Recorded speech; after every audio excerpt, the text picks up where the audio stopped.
Okay, so in this video, I'm going to show you how to uh, fix this cookies disabled thing when you are trying to do an assignment, a Google assignment.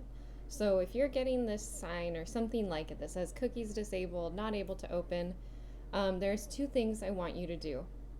And it depends on which internet browser you use. I noticed that Canvas automatically opens up Nearpods and Google Docs in Safari internet browser. So for that, we are going to click on settings, and my settings icon is down here in the menu. On the student iPads, I think they're like on the last page tucked up into a folder in the top corner called Apple. So you're going to click on that and you're going to open up settings on your iPad.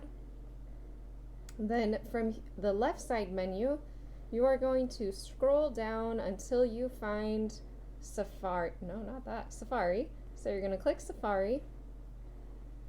And over here, you're going to scroll down and you are going to make sure that these first two under privacy and security, prevent cross-site tracking, we're going to turn that off. And we're going to make sure that block all cookies is off. So when that green part is gone, that means they're off. So this is how we want them to look.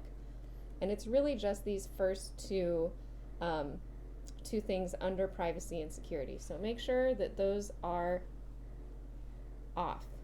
Oops. So they should look like that. So that's how you do it for Safari. Now, if you use Google Chrome more often, the way that you're going to do this is open up Chrome.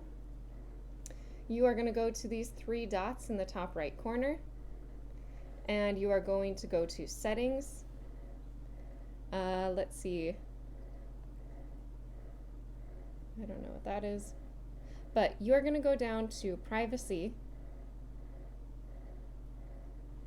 and you're going to click Clear All Browsing or Clear Browsing Data. That's going to take you to another page. And you are going to make sure that cookies is turned off. So like that, you're going to make sure it's off. It's white, not blue. And then when you do that, you're going to click Clear Browsing History, Clear Browsing Data, and then Done, and it should be working.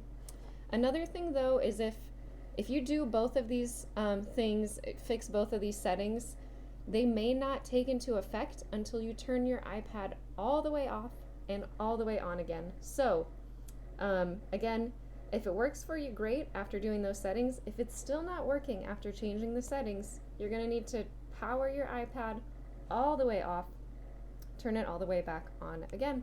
That's it.